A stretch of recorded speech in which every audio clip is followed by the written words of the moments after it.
when we made that decision, I had my kid and I was like, oh my gosh, I don't want to deal with startups anymore. I come from tech, and it's always been like cutthroat, and you never know like if it's like an honest conversation, or if someone wants your job.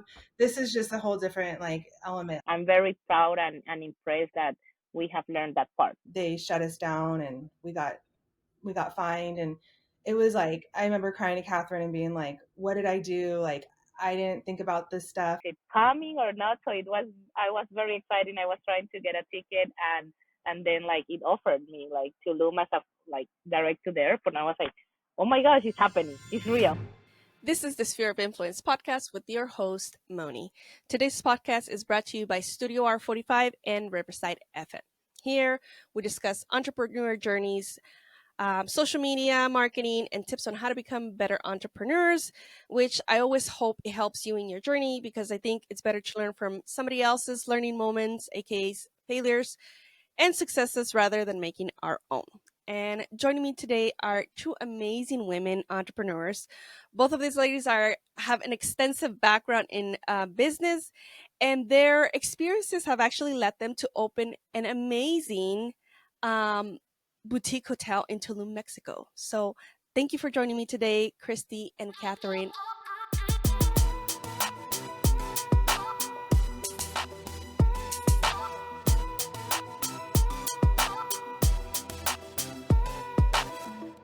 Thank you for having us. Thank you, Monie, for having us. Of course. So you guys have built this gorgeous hotel, and it has not gone unnoticed. You guys have scored 6th place in the Michelin Guide in like over 6,000 hotels in Tulum. And soon you guys are going to be featured in another place for Best Wellness Boutique Hotel as well. And I won't spill the beans on that because I don't know if we could even talk about it just yet. But how did your journey start? Like what were you guys doing before this, and what led you to say, hey, let's open up a boutique hotel, and out of all places in Tulum, Mexico? Yeah, I can start. So I've been doing real estate for 20 years and have always been passionate about real estate in San Francisco. And then I started going out of state into Arizona and Texas, and then we ended up in Memphis. And one of my best friends who was living in Tulum said, Kristi, I think you should come to Tulum. I think it's a great investment. You can get, great return on your investments. And so I flew out there just for the, just to go. And so originally we had bought some land, and then we were going to build villas out there. And when we stayed at this hotel, it was beautiful, magical. And the seller was also the seller of the land. And he was saying, this hotel is for sale. I was with one of my business partners, investors there. And so we're like, let's do it. Let's buy this hotel. And we at first we were like laughing because we were like, yeah, this is totally out of our, element. But I also felt like this is kind of the next step as real estate investors. You go from, owning single family to duplexes, apartments, and then Airbnbs. And then the next thing is boutique hotels. And I thought maybe we could do fractional ownership with the hotel. And so that's kind of really the journey. I also fell in love with Tulum. I think it's one of the most magical places. It's all about wellness. You come back after, going there for a visit, and you just feel rejuvenated and just feel good about, like life. So that's a little story for me. What about you, Katherin? Well, for me, I have been working with startups and a small business for like 15 years now, and I'm always passionate about like getting one idea when it's just a concept or a working business, and then see what needs to happen in order to grow it, scale it, or to stay like just to be sustainable, right? So I have been doing that. I also was doing real estate, but like just the last 5-6 years. And during that time, I connected with Kristi, and I think that was last December or early January that I found out that Kristi was invested in the hotel in Tulum, and well, she came with the challenges that as a business, right? Because there is the component that is real estate, and as a hotel, that it comes with the business component that Right.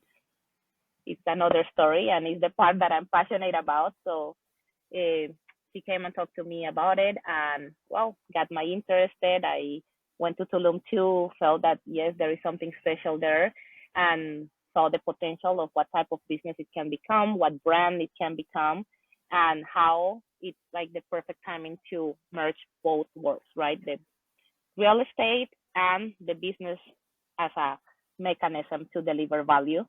And we partnered up and said, okay, we can continue investing in real estate and how we make businesses out of it too. Nice. That's amazing. So, when you guys started the journey, what were some of the challenges that you guys ran into?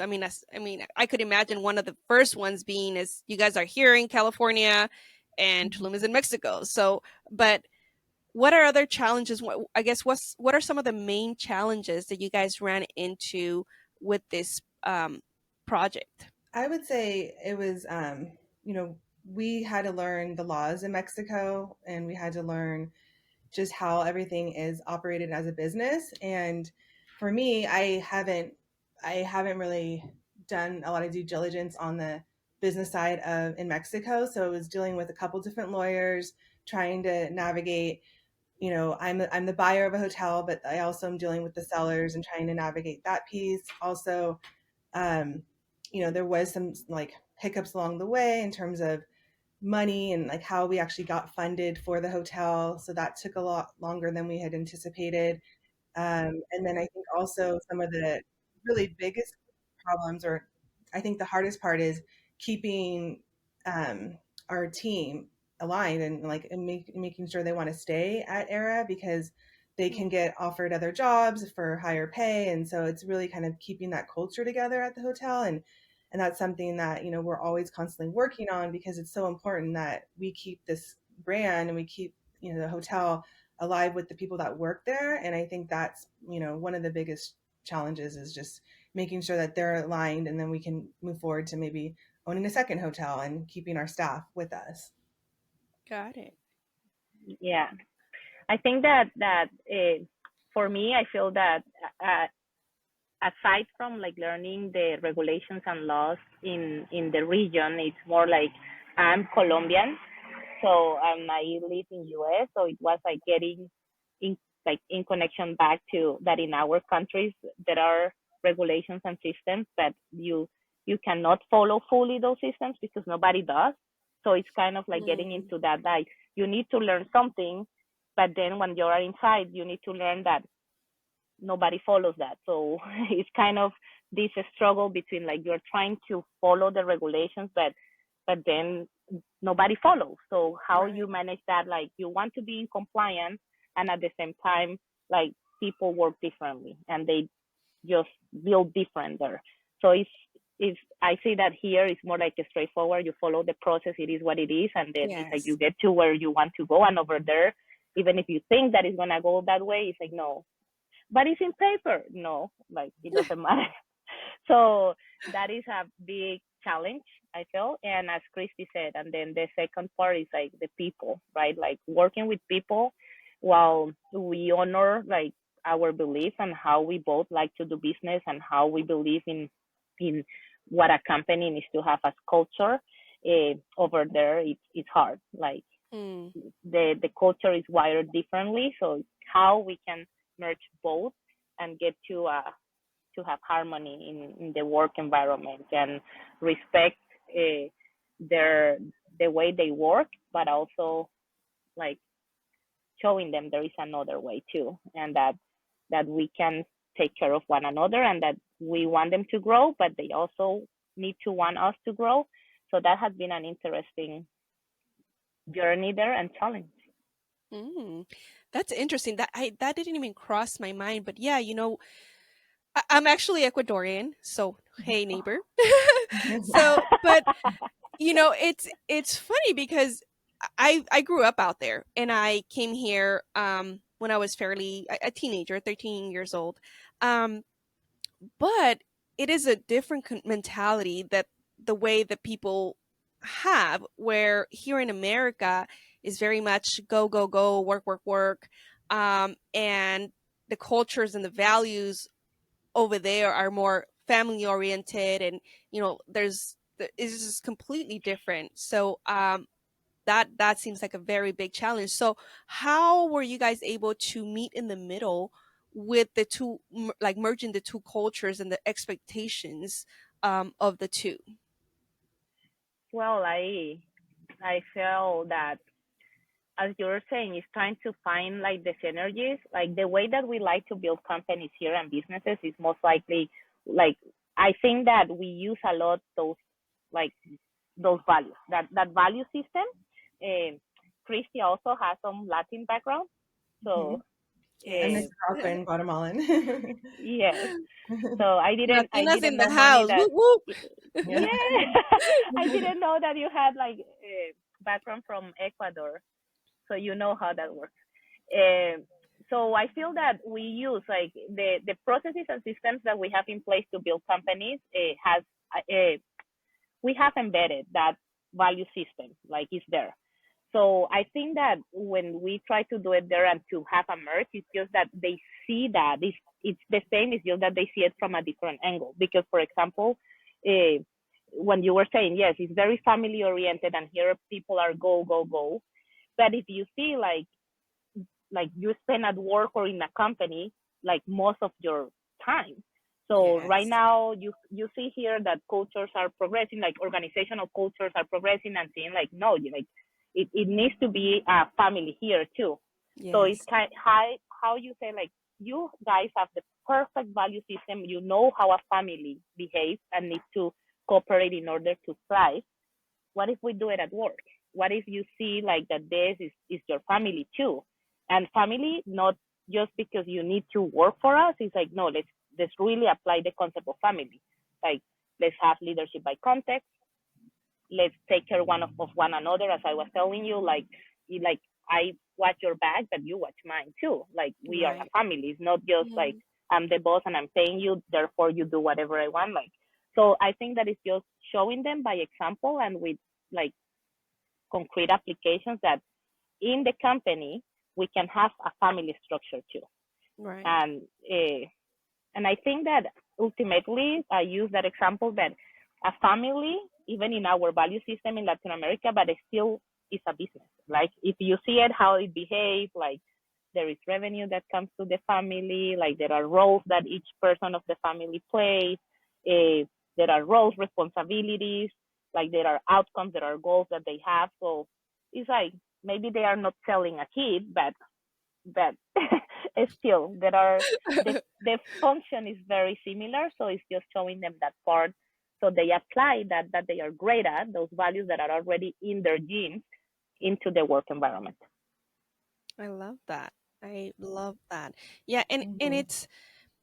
it is something that's ever changing here as well, right? And that people in the business community have had to adapt to, because before, you yeah, that's how it was seen before. It was you, I'm the boss, you're the employee, I'm paying you, do your job, right? But I think it has made a culture of disgruntled or not happy employees, and as a result you have a big turnaround. You have employees that are not fulfilling their duties as they should because they're not happy, and I think you bring up a very good key element of a business is to have happy employees. But how do we get that? It's also by not just what you said, lead, right? Leading instead of telling. It's just like with a child, you could tell them, hey, do this instead of what I'm doing, but they're going to follow what you're doing. So just like that, just like a child, an Mm-hmm. employee is going to do what you do. So if you're telling them work hard, but you don't do that, that's not going to work. So that's beautiful. And so with your business journey, um, what and can we go backtrack a little? How did you guys meet before you guys started your journey together? We met through my neighbor, and she was saying, Kristi, you have to meet Katherin. She's amazing, and you guys are both doing real estate, and you guys are both flipping houses. And so she walked me over to her. She was pregnant at the time, and it was just like we just hit it off. And she was talking about like flips, and I was telling her what I was doing, and And then our kids started swimming together, and I always wanted to kind of talk to her more about real estate and flips, but we just got so busy. And so one day I went over her house after she had the baby, and I brought a baby gift over. And then she's like, "How are you?" And I'm like, "Do you really want to know?" I own a hotel in Tulum, and I'm crazy. I'm up all night. I'm freaking out, and it's a lot of work. And she was like, "Okay, Kristi, let me tell you what I do." And I had no idea that she's owned all these startups and run all these businesses. And I was just like, she's an angel that came into my life. Mm. It was just like the perfect timing. And so, yeah, that's our story. So we That's met. amazing. The Yeah. universe. Me and Kristi connected a few weeks back actually, Yeah, and we are big believers in the universe handing you what you need when you need it. So hey, that's a definitely. perfect example. Yeah. Yes. And how has the relationship been together? Like, um, working together. I know partnerships could be very hard, and if you don't have the right partner, it can be a nightmare sometimes. So, how is the dynamic with you guys? Well, I feel I feel that business partners are like, it's like your spouse or any relationship, right? Yes. We have our ups and downs, but ultimately I think that it's something I really appreciate from our partnership. And I think, as Kristi said, like, I also feel that she was an angel to me because she came in a moment that I was like pregnant. Well, I had my when we made that decision, I had my kid, and I was like, oh my gosh, I don't want to deal with startups anymore. Like, I prefer to deal just with buildings and houses because they don't speak. And they are not so emotional because I through all these years, like, I tried as much as I can respect like the belief that we have. So any company, we try to follow that, even if we are like tired, or even if we're exhausted, we try, like, okay, let's honor the human fundamentals first, regardless of anything that is happening in the business. Mm. And well, after you have a kid, I was like, it's too much for me. I wanted to do more real estate, and then Kristi showed up in my life, and I'm like, okay, let's do more real estate.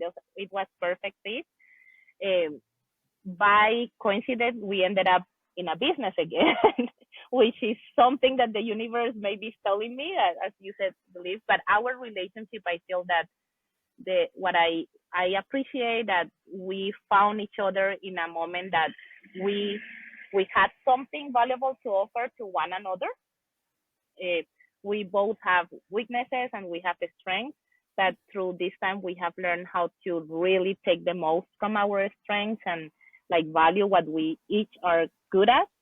Right. And that way, like, we don't deal with like our weaknesses. We both have. So I feel that for the we have been like business partners like almost a year. It's a short time for a business partnership, and I'm very proud and impressed that we have learned that part. Like, when you have an spouse and you start to see all like what they are bad at, and you are like like, but when you really appreciate what that person is awesome at, uh, Yes. like, things just flow. And I always tell Kristi, oh my God, she's like a Speedy Gonzalez. She's like, go, go, go, go, go. And I'm more like, okay, I'm more the person that give me the problem, bring the information, and let's like just build this puzzle and solve it, or how we organize it so it flows.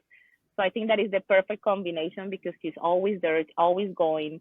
It's a amazing visionary, right? She sees the future, she sees the opportunity, and then, like, she can come and I can have that information and can have those like opportunities and organize it in a way that it flows and that it can make us money. Nice. How about for you, Kristi?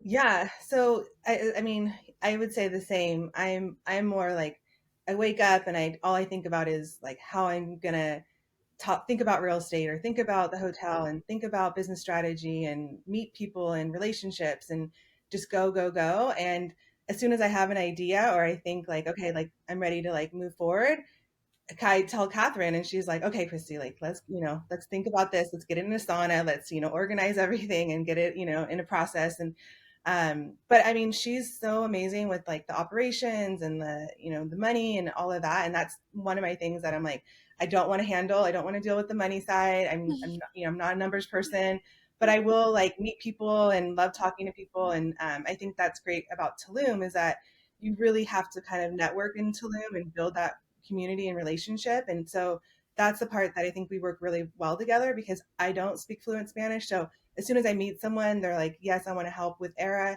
And then Katherin comes in with her team and they all speak Spanish. And it's just like, we go, we move fast and we're kind of, building a restaurant as we go. We have the spa. We have all these things that we're just moving like momentum, and we just did a private dinner. So it's just, I think all of that, like the relationship side is helpful. And then when she comes in and has the strategy and the mindset to like, let's organize and get really down to like how we can really implement this, I think that's just kind of a win-win for me and her as partners. Yeah. No, I think you guys have a beautiful relationship because you bring in one part and she brings the other, and you guys are just complementing each other. Whereas sometimes when you have two people that are very alike or they think alike, they're just stepping all over each other because they think they might have a better idea. So I feel like in the name is like you're the Kristi, you're the visionary, and then Katherin, you're the organizer, right? So that together, you guys are a power team right there. It obviously shows because, how I said, you guys, your hotel has not gone unnoticed, and it takes a lot. It takes a hotel is a lot of moving parts, right? And for the people that are trying to get into, because the boutique hotels have become a new business model for a lot of people, and a lot of people are trying to get into this. What do you guys think are the biggest obstacles for those people trying to get into a boutique hotel?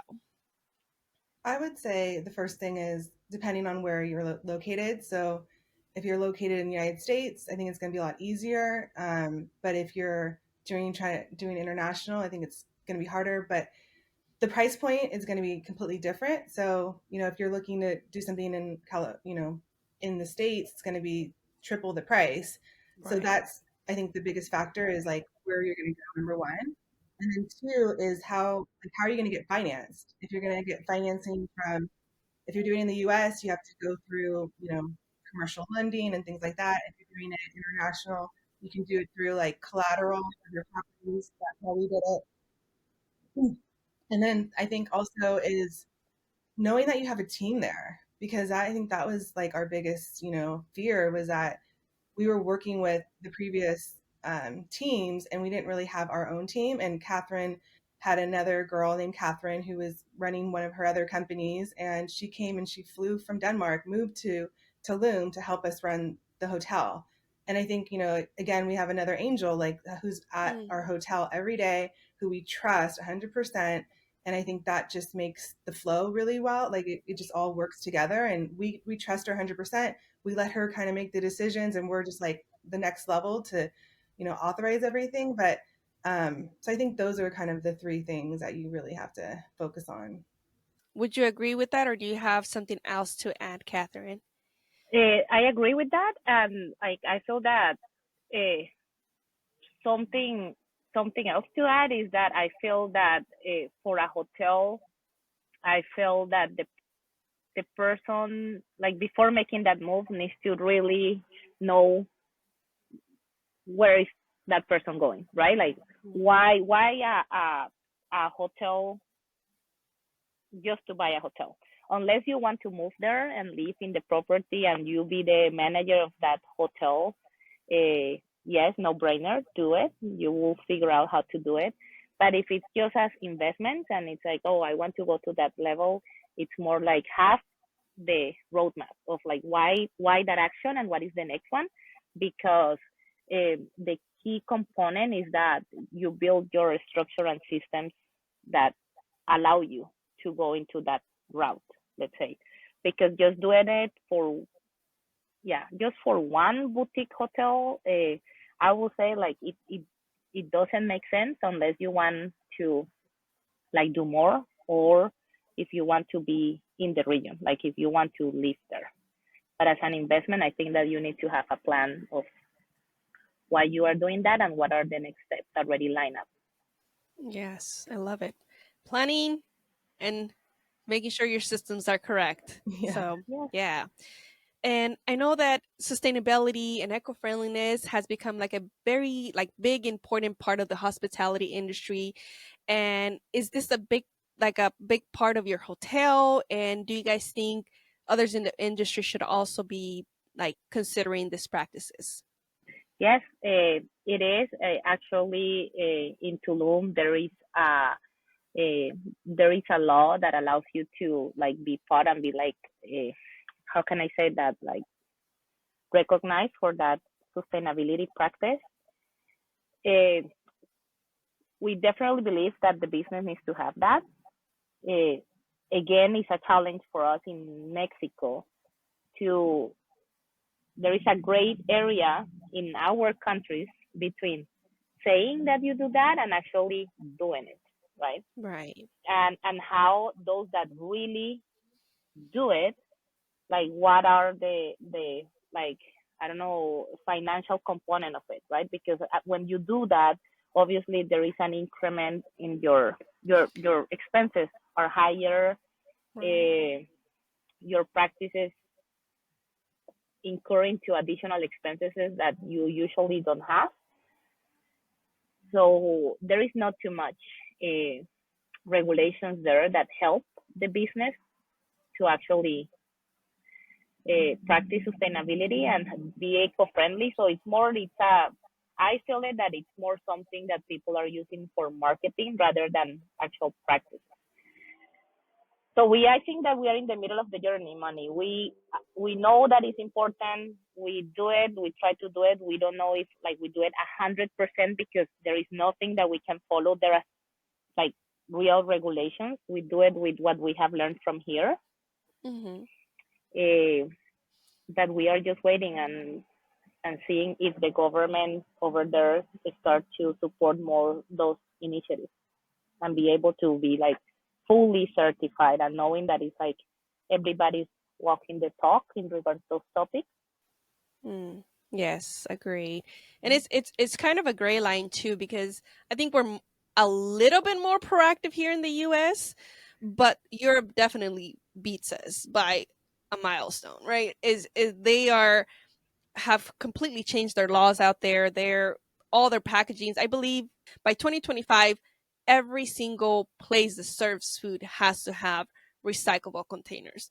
And I think it's important. We don't really think about the aspect of recycling and the world and how our earth is being damaged by all these products that we use, but essentially it is. So I think we definitely need to be more mindful, but in Latin America, I think we still have a long way to go and to change that mindset. So Yes, and you depend, like sadly, unless you have a lot of power and resources to create your own systems, like bigger, to assure that that is being implemented, then you get into, for example, these type of situations in which like, okay, I'm gonna separate all my trash, right? And I'm gonna put recycle and what is compost and what is this, and then you are doing that and spending more time and mm, investing resources to do that.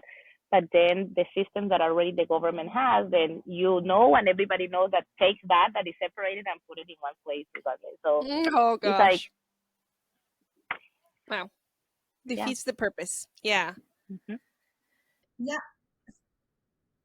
So I think, just from the relationships that I'm building in Tulum, there are people that are doing it in terms of communities, and they're, having their own farms out there. They're, bringing in their own resources for food, and you see them popping up all over. And I think that's amazing. And I think the materials that we're using for the hotel are all sustainable materials. They're all from, the jungle in terms of like what we're using for our walls and things like that. And I do see that a lot of the hotels are really kind of making that a standard going forward, is that they're only using, recyclable goods, or they're using, the wood. And I also think just from the like the sewer systems and the water systems, like that's a huge part of it. So they have all these different kind of systems in place now where they're going to take the water and make sure that they use it in a certain way that they can reuse it, recycle it. So I see that it's moving. I think that, what Katherine's saying is that there's not a lot of laws that really validate what everyone's doing. So it's really kind of just making sure that you do the right thing.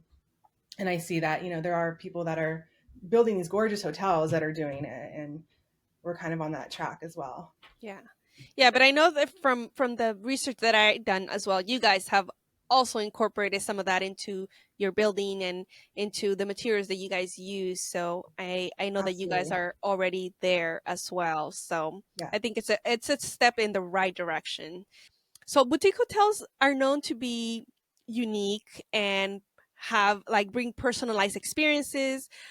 Do you think that is one of the most important features of a boutique hotel? And what are you guys currently offering? Absolutely. I think number one is that they come and they feel like family, and that someone's greeting them and treating them like, they really are excited to be there and help them along the way of whatever, like their journey or whatever they're wanting to do. And we offer spa treatments, and it's really customizable, but you can have like a Mayan, like mud bath. You can do a flower treatment with, in a bath, or you can do a hot sauna. We have like all different offerings with the massage side, and then we have the pool, which is my favorite part of it. It's like a saltwater pool, and it's so refreshing. And then we also have a restaurant, and we have a Michelin chef in there right now who's making like people so excited because the food's amazing. And we also had a private dinner, and we're going to continue to offer these private dinners. They had a saxophone singer there, or playing the saxophone. And I think that's going to be the future of Era, is just kind of combining all of that with the yoga experience, offering them to go to the cenotes and get that, you know, beautiful experience being in the cenote in a cave. And what's great is that people come back and they're excited about Era. And I think that's where we're really going to build that family. Yeah, and I Beautiful. felt to add to that, Money, is that yes, a hotel boutique, it needs to share part of the culture of where the hotel is, right? It needs to feel like very like curated. It needs to be a curated experience, and I think that we have done that really well at Era, in which like Kristi was saying, yeah, you go there and you feel like family. It's like it you get people from different places in Tulum. Tulum is I have people from all over the world, that we also make sure that like the Mayan culture is there, and you will feel it if you are in that space. From the food, like the chef that Kristi was talking about, is making sure that the way that he makes the tortilla is like following how the Mayans used to make it, and he's Mm. trying to do that research about like how our ancestors there used to make it. So he brings that those flavors, and he brings that like part of the culture, even if he can make international food, but make sure that is infused by the local culture. The same with the rituals, like aside from the rituals and treatments that you can get in the spa, that has also been influenced by the Mayan and the practices in the jungle. We also in the hotel make sure that we celebrate like all the like Mexican holidays, and that we really do our work to learn what is that celebration about and what holiday, and then we as a hotel celebrate it in our little space. I love that. Yeah, because you guys are becoming part of the environment there, right? It's yes, sorry guys. We had a little oopsie there with technology. Gotta love it. You know, it's so helpful, but sometimes, it's technology. Just like anything else, it's got bumps on the road. But we were talking about, bringing in um, unique and personalized experiences, and how that is part of the world of bringing in um, into the boutique hotel, and how it is very important for people that are trying to do this to have something like that. And you guys were talking about rituals and how all of that you guys do kind of goes back into the culture. And I think it's beautiful because, yes, you're a hotel, right? But you're becoming a part of that ecosystem that's there, right? And part of that, I think we have to be conscious enough that we're going to say, hey, we're not just going to come and plant ourselves and just not be a part of our environment, right? Whereas some people might feel like, hey, we're here and we're going to do our own thing. You guys are trying to incorporate into the culture, and I think is beautiful. And I know that you guys might also is that the only ritual stuff that you guys share or do in your space, or what else are you guys doing as far as wellness goes? We are offering like within the spa packages, we can do like the infrared saunas, which is really nice. We also have that we can do a cold plunge bath, which is kind of trending right now. We also, we are having a wedding coming in November, so Ooh. so they're gonna be there and they're gonna have that whole wellness experience at the, while they're there for the wedding. So I think those are kind of things that we're looking at. I also think, the private events that are going to be included are going to be offering just healthy food choices. Um, the ambiance that was generated at that night, like everyone was really excited about. So I think those are things, and we're also partnering with other, hotels, or maybe we're going to get into more of like working with executives to bring them down for retreats and having experiences like that for them, where they can go into the jungle and do experiences there and have like a whole retreat, bringing them back to the hotel for like a nice dinner, and just like a group of 10 people that can come and just really have that amazing experience within the wellness factor too. Yeah. Nice. And we have like the from packages that are like very, as you were saying, Monie, retail oriented, from like just regular. If someone wants to have like a massage and it's all what they need, we provide those services too. And we have one in between that is like, if someone is like, oh, I'm curious about like a little bit of the culture, but I'm just like, I want a deep tissue massage and that's all what I want. Like we have combination of things in which maybe we give them like a herbal bath, right? And then they experience a little bit of like what type of herbs the people use there for like relax and healing processes. But it's not like too much for someone that is just a little bit curious. So it's like, okay, they can have a herbal bath and experience like how does that feel, and still have their massage after, and and enjoy what they are used to. And there are like very good practitioners over there. Like the healers are amazing. And we have a combo of everything. It could be from that, or if someone just want a massage and then like jump into the spa, also have a private pool, so they can jump after the massage to the pool and enjoy a glass of champagne or wine. So I think that we want to really customize it for whatever our guests want. No, we don't want to impose.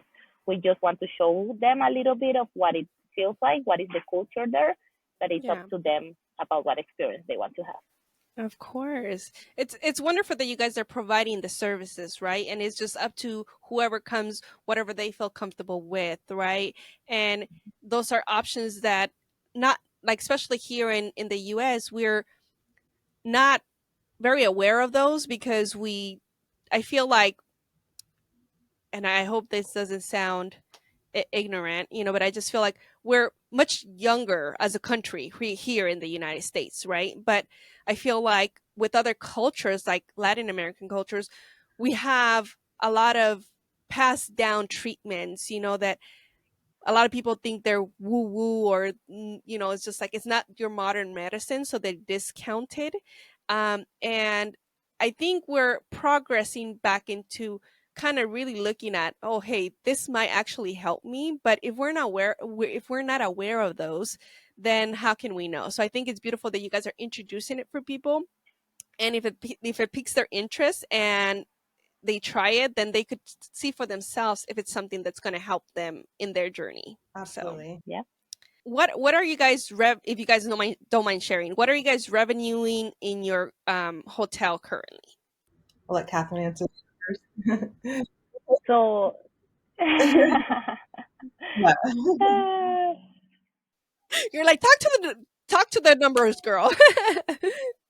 I think we this year, if everything goes according to plan, well, we have like just 2 months left, but we're gonna close to 500,000 in revenue. Nice, congrats, ladies. And this is your first full year, right? Yeah. Yes. Yeah. Yeah. Nice. And I'm sure you guys are gonna grow exponentially since they have announced that Tulum is opening up an airport December 1st. How are you guys adjusting to that change? I think we're excited. Everyone's like reaching out and saying, people from everywhere are like, I can't believe that Tulum's gonna have an international airport. There's so many places in Mexico that have wanted an international airport and it never happened. And it literally, they talked about it for a year and it's like getting built. So it's amazing. And then, I think Katherin can say that she went online and she saw that Tulum was actually offered. And I think that was a big kind of like, it's real, it's really happening. And yeah, so I think that's going to change a lot of the East Coasters to just go over there for a weekend and, get, the wellness experience and really just be able to fly there just like they fly to, Miami or they fly to Vegas for the weekend. And I think that's going to be a big like revenue stream for us. And so I'm excited. That's awesome. Yeah, it's super exciting. Back to like what we were saying about our countries, I always am there, and it's like the airport is coming, and I talk to people, to locals, and like, oh, it has been like that for years. So I'm always like, is it coming or not? So I was very excited. I was trying to get a ticket, and then like it offered me like Tulum as a like direct to the airport, and I was like, oh my gosh, it's happening, it's real. Like It's they were not lying. real. So preparing, I feel yes, we are preparing. We're excited about the growth that we can experience in the hotel. But as you know, like that's why I was telling you that someone that wants to do an investment like that, it needs to have a plan because it has a cap, right? It's something that cannot grow forever. It has a cap, and most likely we want to get to that cap. But that era is the first of many that we want to have. So we want to take this opportunity of the airport being there so we can expose our brand, show like the tourists what we are able to provide, what we were able to do as a business. So then hopefully when they go to other destinations, they look for more era hotels in other countries, in other regions. And it's just the beginning. And we feel that the airport, first step is to increase our revenue. Second step, that they start to recognize what we are doing with that brand. Yeah. And you guys are already being recognized, right? Are we able to talk about the latest feature? I think so. I'll let Katherin, the business side of it, say yes or no. Oh my gosh. I think that let's better leave it as without names, but I think Okay. that we are going to be, as you said, exposed in a major publication for 2024 that is all about wellness and travel. And yeah, we are having a space dedicated to our hotel, which is pretty amazing for Yes. the short time that we have been. And it's a worldwide brand. So maybe in next time that we have a episode, Monie, we can talk about it. Right now, it's Yes. yes, I don't. We cannot And that's why I'm like, say I the don't want to name. say it. I didn't want to say the name because, but even the one before, right? The Michelin Guide, that's also very, very huge. I mean, out of over 6,000 hotels that are there in Tulum, you guys were, from what I saw from the going from top to bottom, I think you guys looked like fourth, but you guys said six on your Instagram page, so I don't want to mess with the numbers. But I mean, that alone to be recognized, there's so many hotels there already, and you guys have only been there a year. I mean, you guys are shooting for the stars, and you guys are getting there because it it takes a lot. It takes a lot to run a business. But to be Thank you. recognized for the work that you guys are doing, that it's just amazing, and it doesn't happen by chance. So you guys are doing an amazing job out there. Thank you. Thank you. Yeah, of course.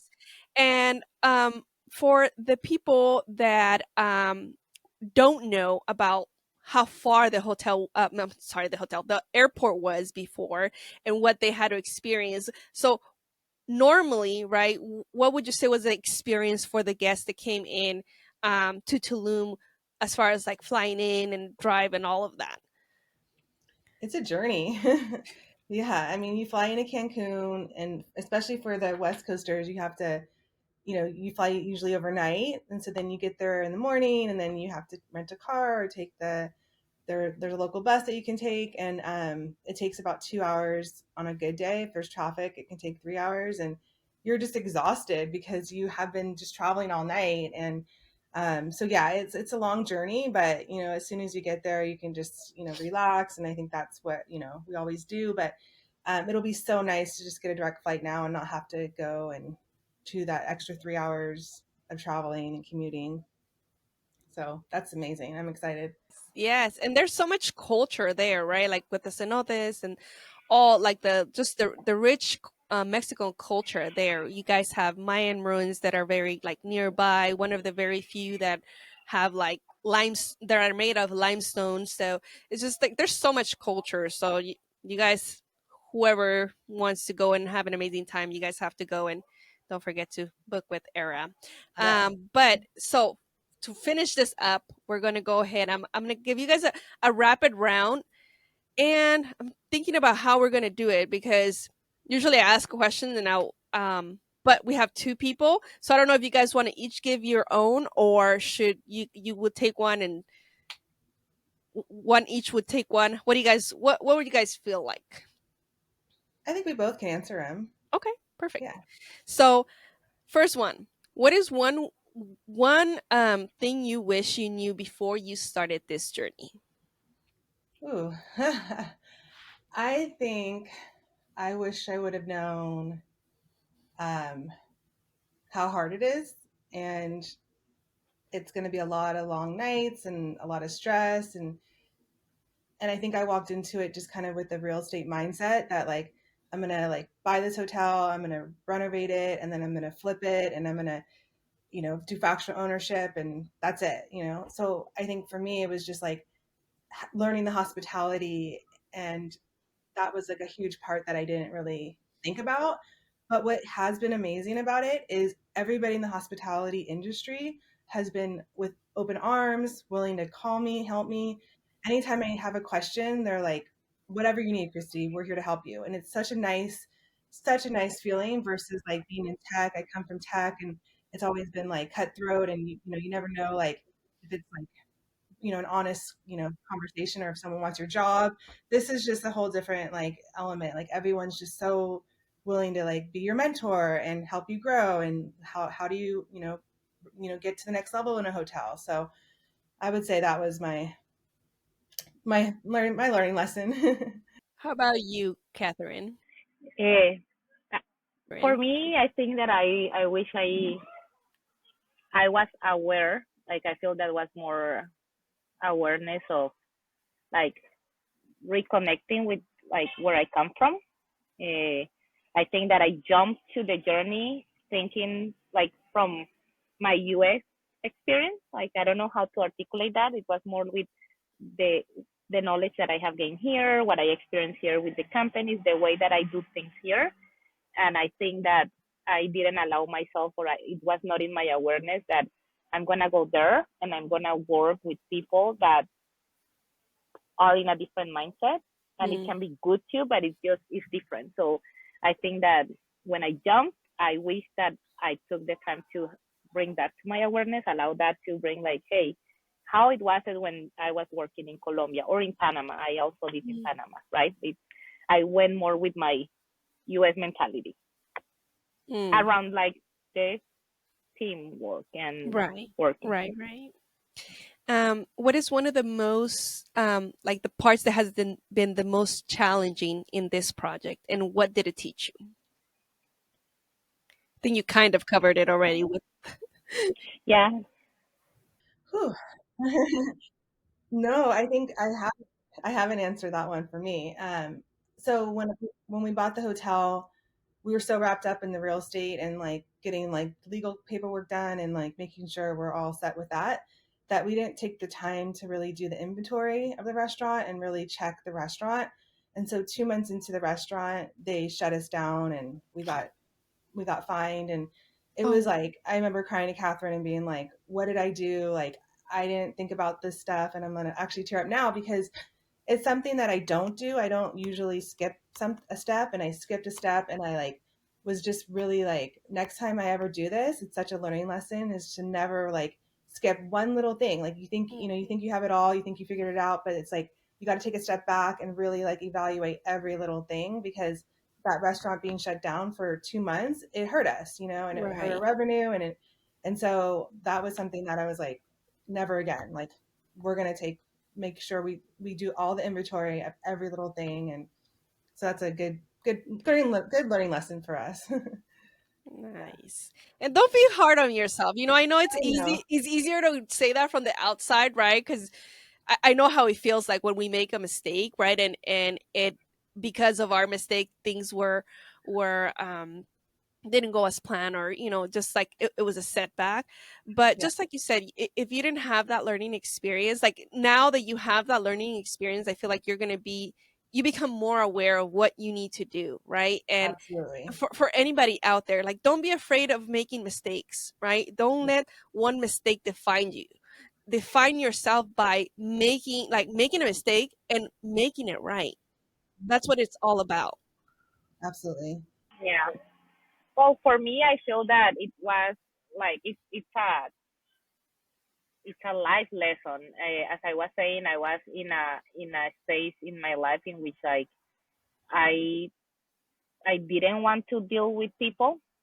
Like I think that I was burned, and and that's why I wanted more to deal with concrete and walls. And for me, the hotel is the biggest challenge. It's like we need to deal with people, the Mm, guest and the team that is our first client, and it really challenged me in the okay, Katherin, since you left corporate, you dedicated your life to that.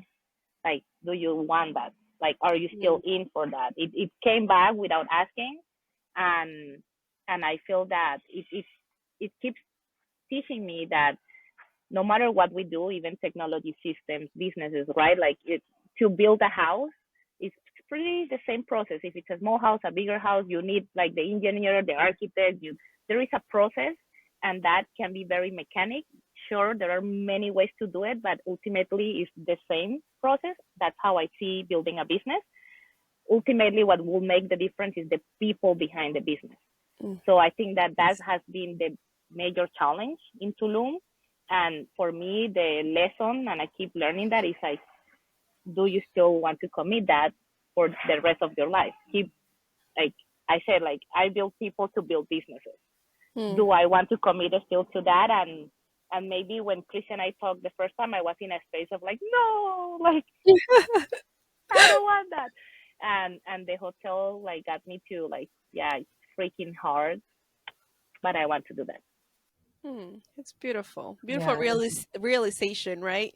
The universe gives you what you need. That's for sure. Even if we think definitely. we don't want it or don't need it. So, yeah. Yeah. What do you guys think has been one of the best pieces of advice along your entrepreneur journey? Ooh, it's a good one. Another one. Um, so for me, I think that I'm always kind of I think outside the box.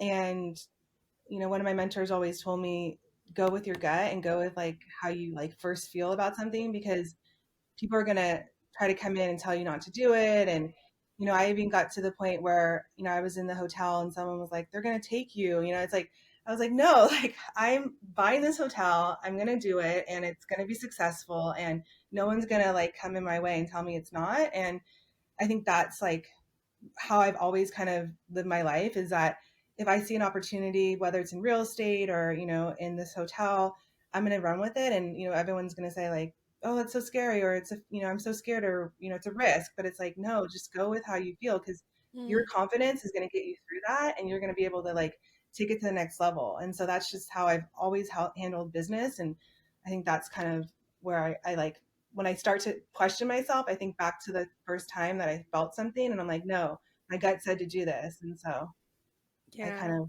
just, say, no, I got it.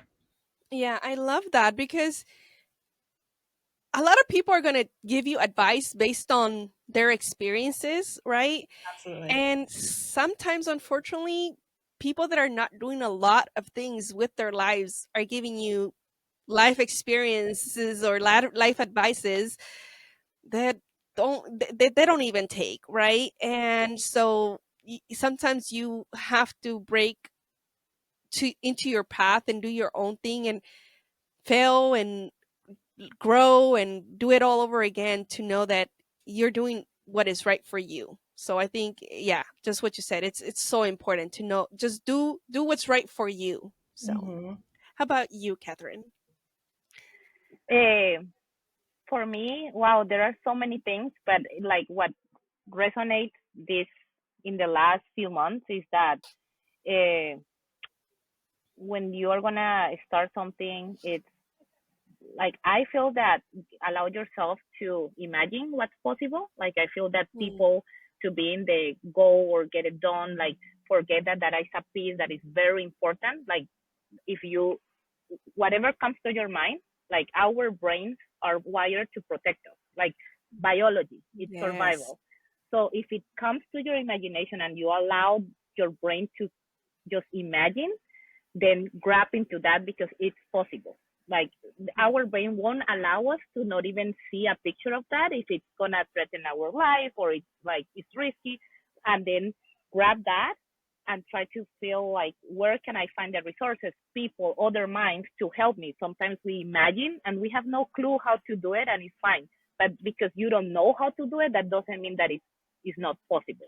If it was already imagined and already you saw something, you saw an opportunity, it is possible. So I will say, allow yourself to have that imagination, whatever you want to call it, vision, imagination, just like something that you think that you can solve, and then respect that space. It's not woo woo. It's not like it doesn't. Sometimes it's like it's not tangible. No, it's very important that you can give that value to your brain. That if you think about it, it's because it's possible, and it's okay if you say I don't know how to do it right now, but that doesn't take away that it is possible. So now your work is like okay, try to find the resources, the people that can help you like execute it, and of course work, otherwise it stays as a dream. But I feel that it's just, and I see it a lot especially in Latin America. When I ask this question to people, it's like okay, what are you imagining, what you want to build, is like kind of like they say, can I do that? Like do I have the space to really tell you all the things that my mind think, and you're gonna call me crazy? I will encourage them like no, say it, write it, like tell someone, because that is where it starts. Oh, I love that. Mm-hmm. And Beautiful. what is one piece of advice you wish you would have implemented sooner? Hmm. So for me, in regards to the hotel, I wish I would have had. When we bought the hotel, we didn't have like a CPA. We didn't have accountant like on staff, and I think I would have really appreciated having someone to come in and being like, these numbers, like we need to really figure out the number side faster.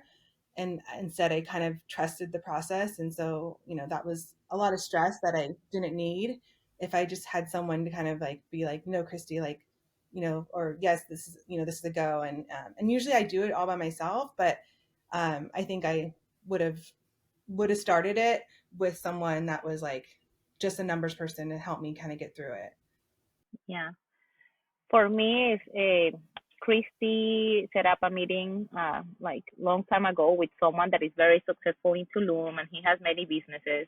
And he shared with us that the key to have successful businesses, service business in other regions, is that you have someone local, like that really they take it as their own business and that can like manage it, right? Because at the distance it's really hard unless you are like a bigger businesses, and there is another story.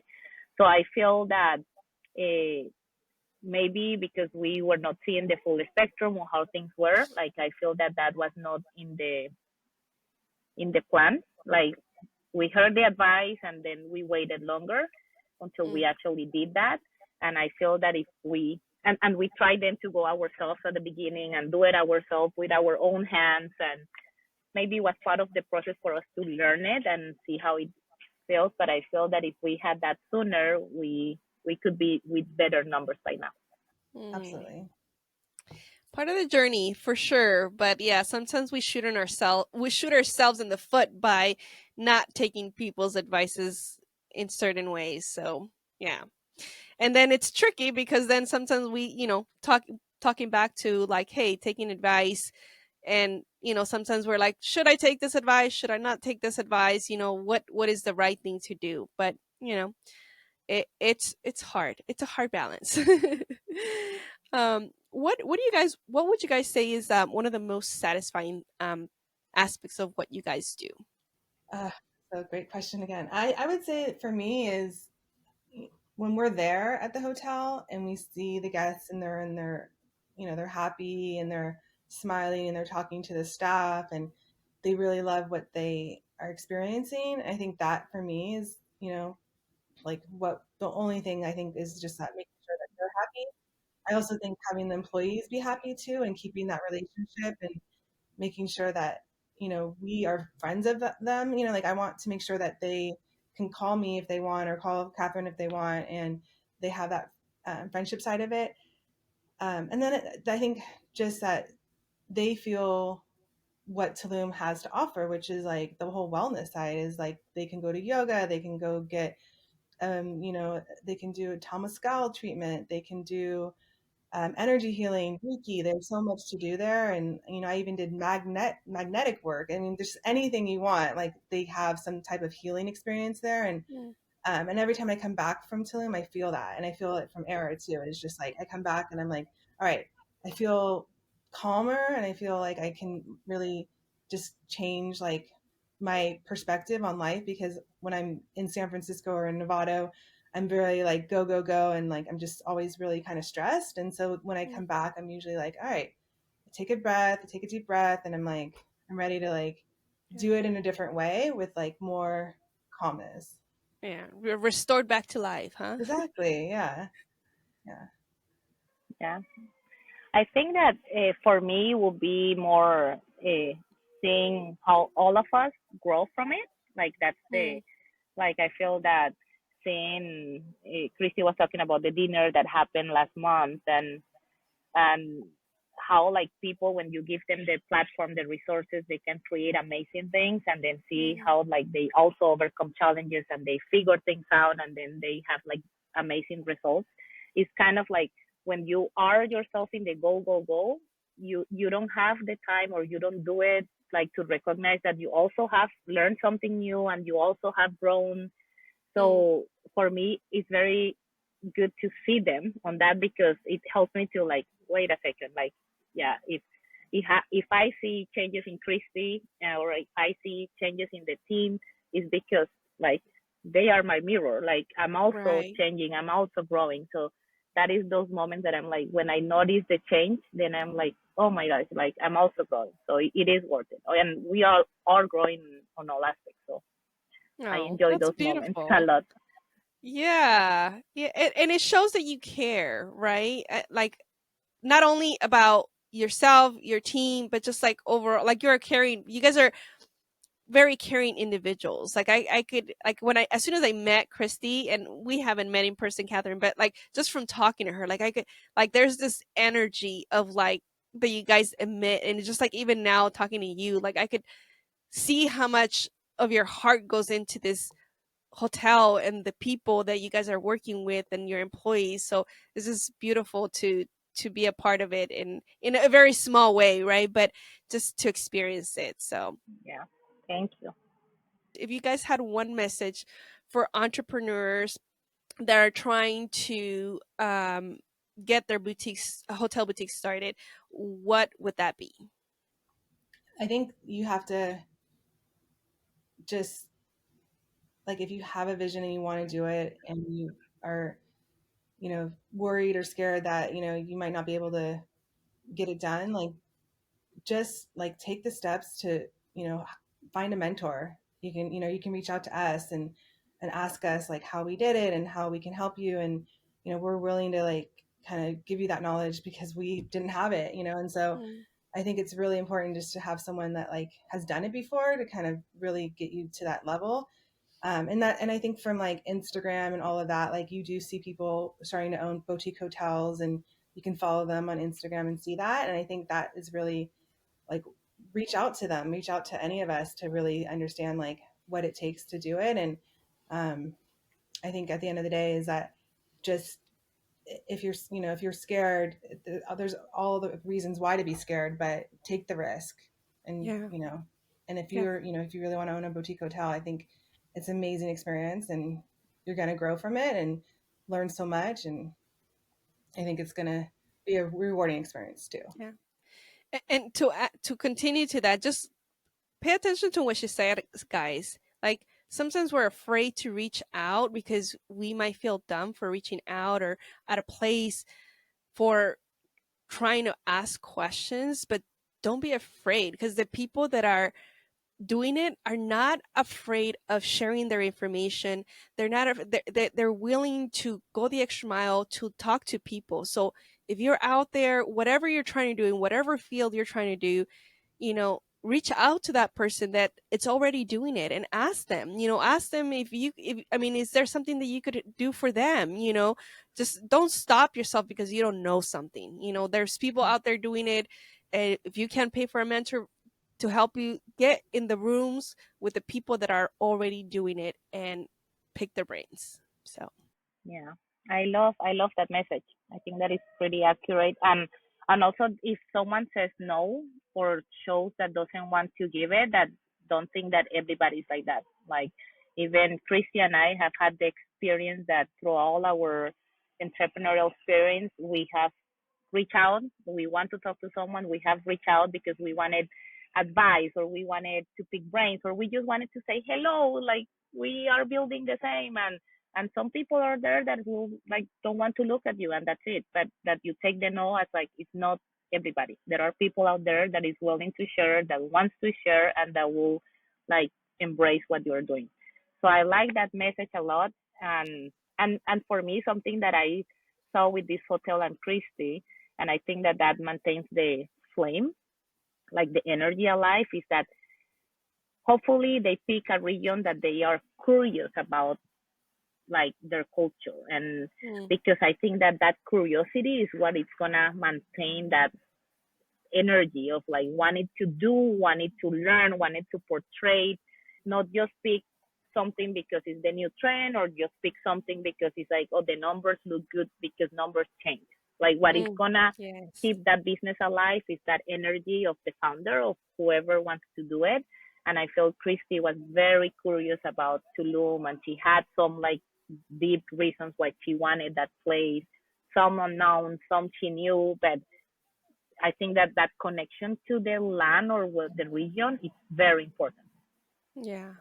Oh, that's beautiful. And thank you for adding to my message too, because I think it's important to not get turned away by the no's and continue to search. And yeah, so well, there you guys have it. If you guys are dreaming of launching your very own boutique hotel, these ladies have shared so much amazing wisdom, that I hope that you guys soak in and most importantly, actually apply it and take action on it, right? Because we could learn all we want, but if we don't apply it, then we're no closer to what we want to do in our journey. So, and for those looking to have an amazing getaway, go and visit Era Hotel, and experience why they are one of the best in Tulum. That is all I have for you guys today. Thank you for tuning in. And ladies, if anybody needs to get a hold of you, they want to visit your place, tell me, where can they see you? Where can they visit Era? Yeah, so you can follow us on, we have Era Hotel Tulum on Instagram. And then we also have K&K Ventures, and that's a real estate fund. So if you're looking to invest as well, we have a fund that we're doing as well. And that's including in California. We're flipping houses, and we're also doing it for the fund in Mexico too. Well, Yeah. guys, thank you. Did you want to add something else? I'm sorry, I don't want to cut you off. No, just like if what Kristi said, if it's through social media, you can find Era Hotel or K&K Ventures, and whoever is answering the social media, feel free to say like, I want to talk to the owners. I want to talk to Katherin or Kristi, and we will find a way to reach out. Awesome. Thank you for that. So there you guys have it. You guys have resources. Go and do stuff. So Thank you so much for tuning in and listening to this episode. I will see you guys on the next one. Thank you. Thank you, Monie. Thank you for having us. Of course. Thank you.